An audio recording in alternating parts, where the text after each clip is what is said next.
이번 차시가 치유농업 관련 마지막 강좌입니다. 그래서 이번 차시에서는 치유농업법이 본격적으로 시행되기 이전 단계에서 관심을 가져야 할 내용에 관한 강의를 김용현 원장으로부터 듣겠습니다. 치유농원도 시행령이 늦게 나오는 이유가 있어요. 뭐냐면 치유자가 들어가서 그래.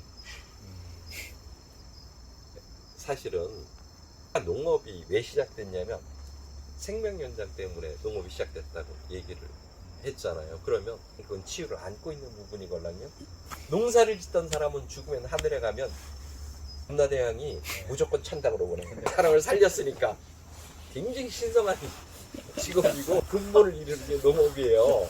그래서 무조건 글로 갈 수 있는 건데 지금은 그 농업의 가치 자체가 이상하게 떨어지면서 그런 거고, 농업은 신성한 근본이란 말이에요. 천하의 근본이 농업이라고 했듯이 사실은 농업은 근본이에요.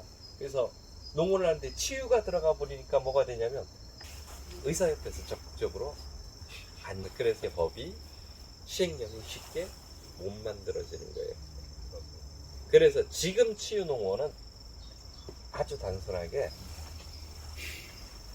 인문학적이에요. 스트레스 해소. 그래서 산에다가 망평을 쫙 긁어놓고 거기다 잔디밭을 쫙 깔고 나무 3개 꽂아놓고 파고라 놓으면 치유농원 그러면 되게 좋아요.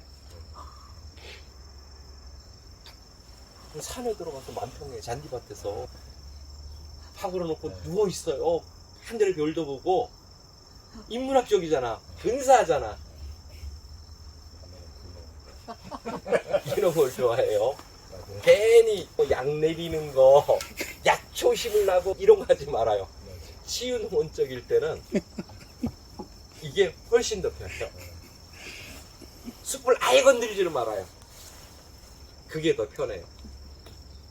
괜히 아기자기하게 이러려고 들어오면 들어올수록 훨씬 더 어려워질 수 있는 부분이 현재 치유농업이에요. 그러니까 지금도 치유농원들이 있다니까요. 근데 그 치유농원은 비우는 치유농원들이에요. 공간들을 잘 비워서 사람들이 감성이나 이걸로 채우게 하는 게 현재 치유농원이고, 이 치유농원이 2가지 개념에서 나온단 말이에요. 뭐냐면 독일식하고 네덜란드.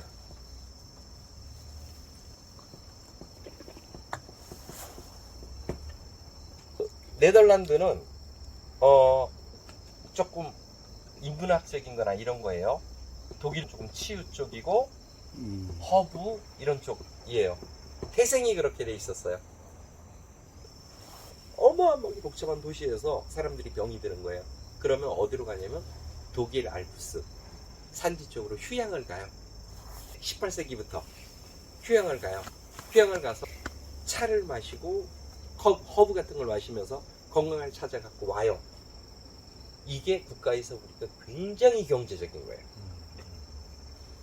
이 사람들이 가서 치유를 하고 오는 게 훨씬 더 좋더라. 그래서 우리나라도 나중에 돈이 어디서 나오냐면요, 건강보험에서 나와요. 치유농원으로.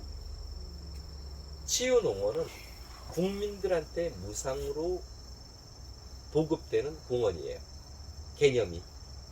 그래서 치유농업센터가 각 도별로 하나씩 존재를 하고, 그 도별로 치유농원들이 있어요. 그러면 이 센터에다가 나는 어떤 농원을 가고 싶거나 아니면 나는 어떤 무엇을 즐길 수 있는 농원을 가고 싶어 그러면 이 센터에서 정해져요.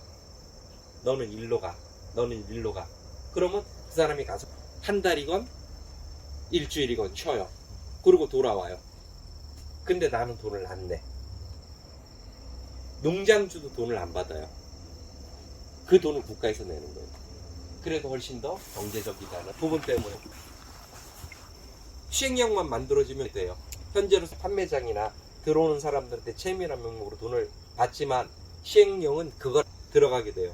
숙박을 하거나 밥을 먹으면 얼마, 어떤 체험을 하면 얼마, 그렇게 정해져서 결국은 훨씬 더 국가적 예산은 절감된다는 부분들이에요. 자, 고용 창출될 거죠. 거기다가 사람들 건강해지고 예산, 복지예산 많아요. 이것이 뭐냐면 순환하는 고리를 만들겠다고 하고, 하나는 농지를 유지하겠다는 뜻도 있어요. 국가적으로. 치유농업을 안 하면 관행농업하고, 관행농업은 어디로 가는 거냐면요, 양적 생산이에요.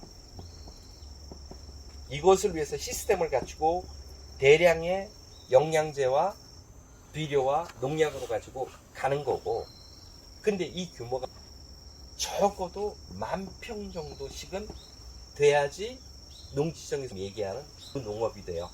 트랙터로 갈고 쫙 뭐 벽 뿌리고 콩 뿌리고 이게 되는데 10,000평 안 되는 사람이 대부분이잖아요.